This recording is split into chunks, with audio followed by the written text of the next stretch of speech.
within the event of everything that's going on right now in this country, there's a whole lot of people paranoid. I mean, there's a lot of people losing their mind, actually, behind some of the most uh,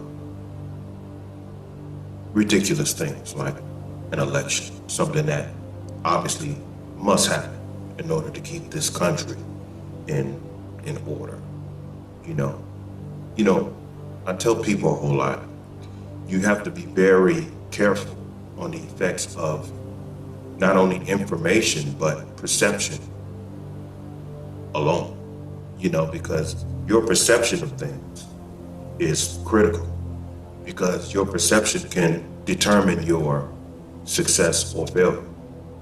And the reason why our perceptions are faced in a certain way because of it has everything to do with our past and our ways that we come to understand things. And in our understanding of things, after we perceive things, we form convictions that we hold on to, and therefore we tend to feel as though we have to live by these convictions and therefore the principles within those convictions.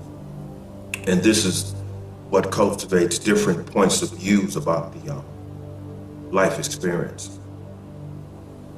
And this is what makes us individuals, even within this climate of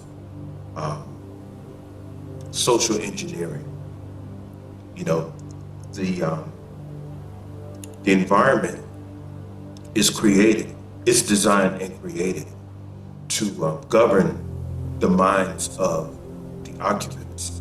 This is the reason why they call this the government system.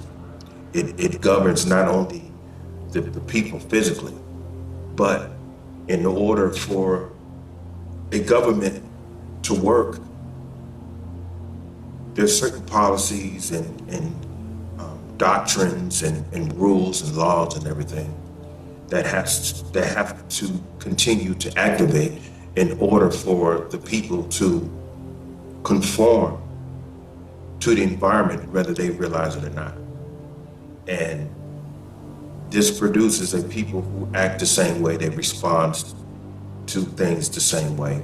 And if people respond in a opposing manner, then this is where the law is set in place to where these people face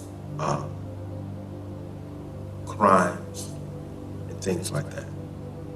So regardless of how much we disagree on a whole lot of different things, we have to remember that one of the primary reasons why we disagree on so many different things is because of our upbringing, our past, and our manner of perception back in those days. And even that manner of perception is based upon our past and how things had affected us, to where we all see life in a different manner or a similar manner, but we would never see things the same way, because we're not the same people, we're individuals.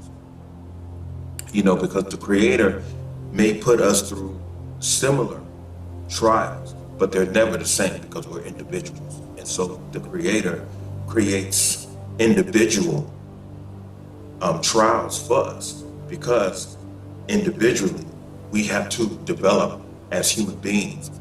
That way we can grow into ourselves based upon our personal identities and how we mature.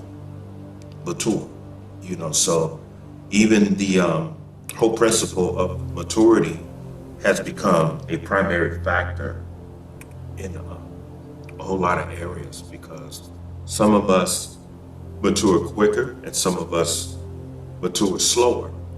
But even when it comes to maturing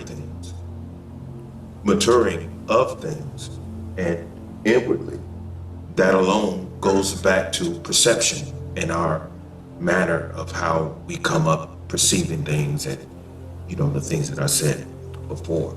I think that if a lot of us would come to realize that and keep that in mind, when we meet people and associate ourselves with people, even in the workforce, we will understand that our differences are not solely because we disagree with one another, but we have to understand the roots of our disagreement derives of our individual pasts.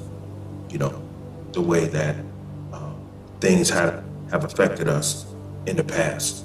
So we're really not enemies of one another all the time, simply because we disagree on particular things. It's just that we all have different pasts and things affect us individually in a certain way.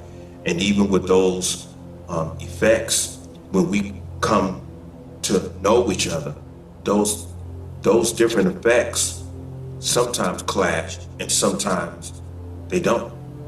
You know, so everything derives in terms of who we are. It's based upon our past. But I believe that we are put on this earth to continue to help one another grow in maturity. Because I've met a whole lot of people during my life journey to where they've helped me understand things a whole lot more clearly, and vice versa. You know, I've helped people and people have helped me. So the reason why I'm bringing this up is because we're going into a new era in this life journey. And we will have to put forth an effort to understand one another a lot more compassionately, you know, so that this, the effects of elections and fights, you know, and all of those things, and all of these various components that try to keep us all divided, I think we have to understand that in spite of all of those things, it is very important for us to try or put forth an effort based upon compassion to understand one another, you know, currently, but also understand one another in a sense to where we know that there's going to be some things that we're not going to understand. And there's going to be some thought patterns and everything that we are going to come across with one another to where we're going to be curious of why that person feels that way or think that way, you know. But instead of condemning people as negative energy and all of that nonsense and everything and center a bad person, you know, I think what would help us in terms of humanity is if we have enough love and compassion to ask further questions. I'm curious of why you feel this way. I'm curious of why you think this way, you know. And don't come at them as though you're attacking them. Come at them in a sense to where you're just simply curious, humbly curious of where those thought patterns came from, because you never know. You may ask them a question and they'll help you understand exactly the reason why they're thinking that way and they're feeling that way. And they just may have some enlightenment, you know. So it's always very vital to listen to people. Listen to people, you know, hear them out. And I believe during these times, like I said, with the effects of the election and everything like that, instead of people clashing, you know, with the effect of these wicked politicians, you know, because I've never seen so much hatred and divisiveness, and I'm going on 61 years old this January, and I've never seen it like this. I mean, this is just this is incredible. It's incredible, but it's rewarding because it's educational, and it gives a whole lot of us who are really paying attention to the effects of everything, a a general idea of what direction that the world is going in, and whether it's good or bad or both. So we just have to pay very much attention to how things are affecting us, even in a good sense, because there's a dual component in goodness as well. There's a wicked type of feeling of goodness, and there's a good feeling of goodness, because the wicked part is may not be good, even though it feels good. And even that good feeling is based upon what we see individually as just, to where the other side of justice may be completely righteous. However, simply because of the way that things have affected us in the past in those areas where we need healing, we're not ready to accept that complete goodness within. I hope that's understood. But even with the so-called negative sense, you know, that is where we have to be most careful, because the racism, divisiveness, and all of those things are involved, and those things are very influential when the dark side of society exists. And that dark side of society in our past, of where we've experienced a whole lot of bad experiences, sometimes you find yourself totally agreeing in things that you know within your heart is really not right, you know, but you agree anyway because of your pain and because of your anger and your frustration. I mean, I've listened to a whole lot of black women who are angry at black men because a lot of them voted for Trump. And so now a lot of black women are saying, well, you know, when the police start killing y'all and everything, don't look for us to care, you know. So we're not gonna care, you know, when the police shoot you down, you know. Well, as far as I'm concerned, my personal experience when it comes to black men, women, show me when you ever care. You know, that's just my personal experience. But for them to come out and say that simply because most black men voted for Donald Trump instead of putting a woman in office based upon color and gender, who wasn't answering any questions, then you know what else she was doing that wasn't very appealing to our near future. And yet still, black women still attack us, you know, but that's fine because you're always attacking us, you know. But for this information in terms of the political arena to make you feel that way about black men, when when most of you have a whole lot of black sons. If you don't have black sons, you've got black fathers, you've got black uncles, you know, you have black males in your family. And simply because of the effects of this election, you would actually say that when you really don't hear black men talking that way. I don't think that if Kamala would have got in office, I don't think that a whole lot of us black men would have too much cared. I mean, of course, we would have most likely Trump get in office, because a whole lot of us black men are suffering in this economy. And not only are we suffering in this economy being single, a whole lot of us who have women, who have families, are catching hell because they're complaining about black men not doing as well as they can, you know. But when you're in a system to where it's limited to not only you as a black man, but you as a man in general, what more can you do other than what the economy allows you to do concerning its condition. But the whole thing is, we can't allow politics to cause us to be so much, to build up so much hatred inside of us that we get to the point to where we verbally announce to the whole world that we don't care about one another's lives. The reason why I'm using this background is because these are the times that we're in. And it's getting more closer to Roman history. Because you know how they say,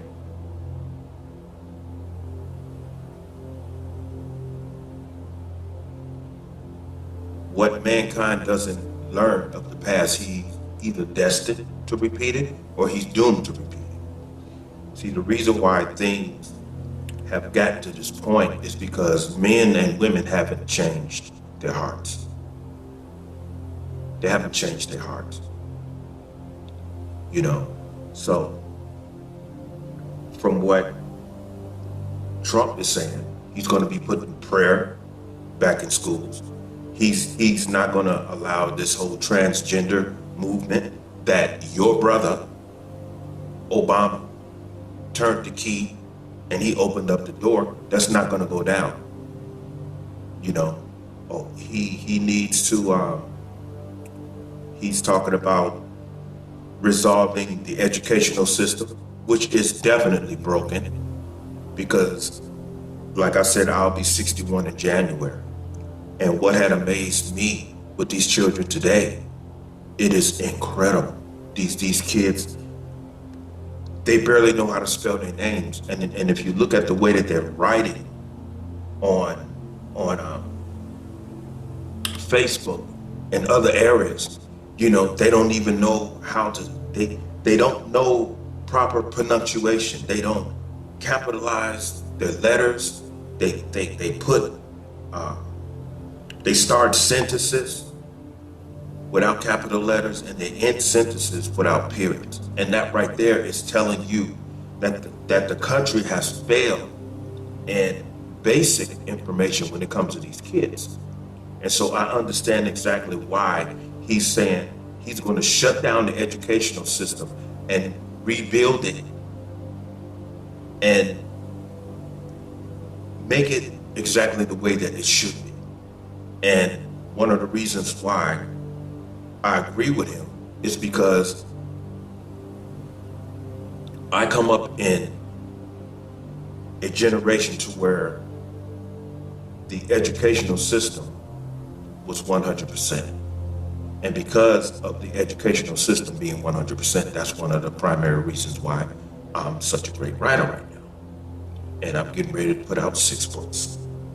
These children today, I don't know if they're even able to put a book out, even if they wanted to, because of the educational system has caused them to be so limited in that area.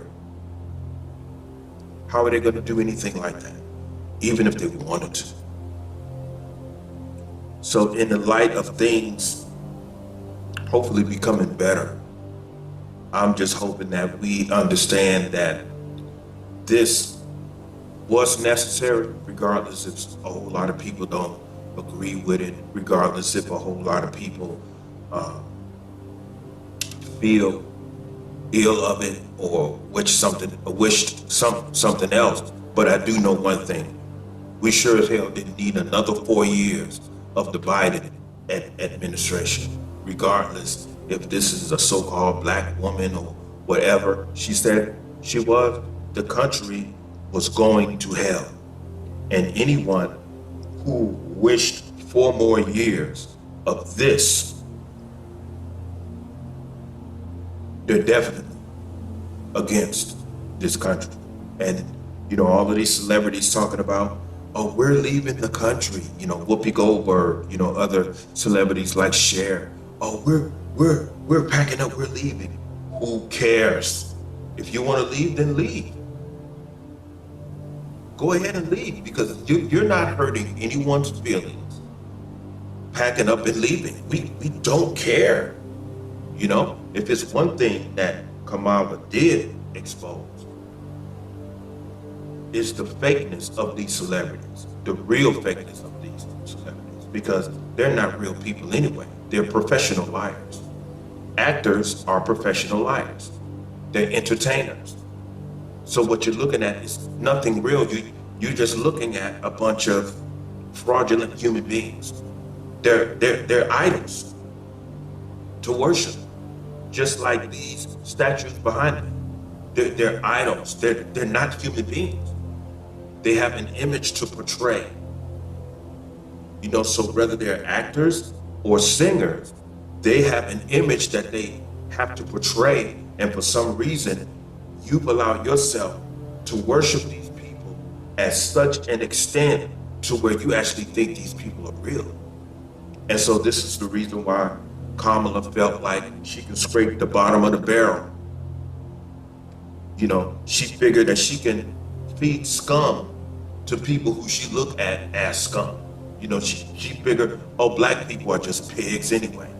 So what I'm gonna do, I'm gonna scrape up the bottom of the barrel. I'm not gonna put anyone in front of them who has any real substance, no one who has real intelligence. Because look at what these niggas are eating on anyway. So what I'm gonna do, I'm gonna feed them the slop, and I'm gonna have these low-life celebrities, all of these immoral celebrities, and you can say that I'm judging. I don't really care what you think.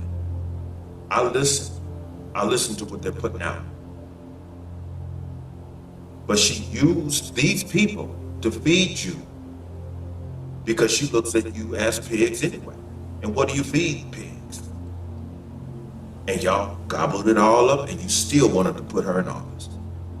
You know, you were complaining about how the economy is, especially these black women. Oh, these niggas is broke around here, blah, blah, blah, blah, blah. And I need some money, and so, you know, blah, blah, blah.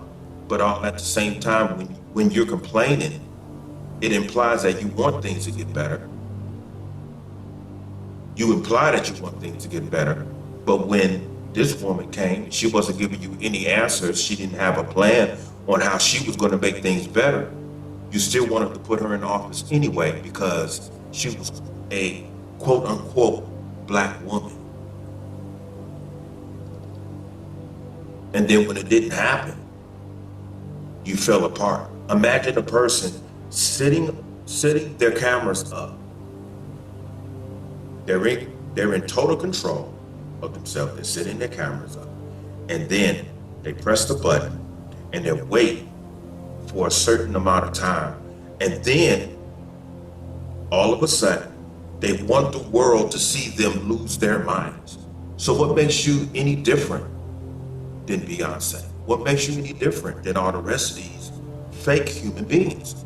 So you will contain your sanity or your insanity because you wanted to display to the entire world how disappointed you were.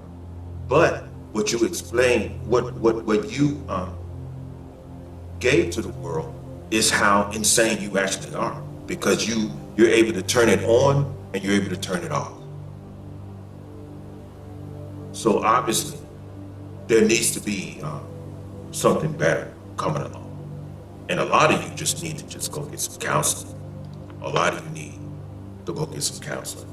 But with all of this being said, I'm just gonna cut this short. And y'all just, the same as myself, just focus. Focus on what you need to do with your life. Focus on what you want to do with your life. Just focus on that.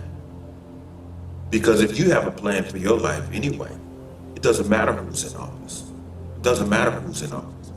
Because a whole lot of you black women just wanted Kamala Harris in office so that you can walk around and start a whole bunch of shit with black men. And already mentioned the effects of Millie Jackson back in the 70s, when her music stirred up a whole lot of conflict with black couples and had a whole lot of black women out there getting hurt. Just look her up, Millie Jackson. Because as far as I'm concerned, your sister Mary J. Blige for a little while before she got into acting and got away from making all of that depressing music. She is the Millie Jackson of today. But y'all too dependent on the government. This is the reason why you guys are losing your minds, because you don't have a plan for your life. You really don't have a plan for your life, and you really need to find a plan for your life. Because if you had a plan for your life, then you wouldn't be walking around here so angry and making these insane videos thinking that that's going to make a difference. It really doesn't matter how much you say you hate this man. It really doesn't matter how much you're always posting. Oh, he's a racist, and how can this be your president? And blah, blah, blah, blah, blah. I hate Trump. Nobody cares about how much you hate Trump. Trump doesn't care. Is that going to make anything different? Is that going to disqualify him in his position right now? No, it's not. So stop wasting your time. Stop showing the world how ignorant you are. Stop it. Get a plan for your life and focus on that. That's all you need to do. Just focus. Just find something to do and do it. With that being said, everyone have a good night. Stay human. Peace.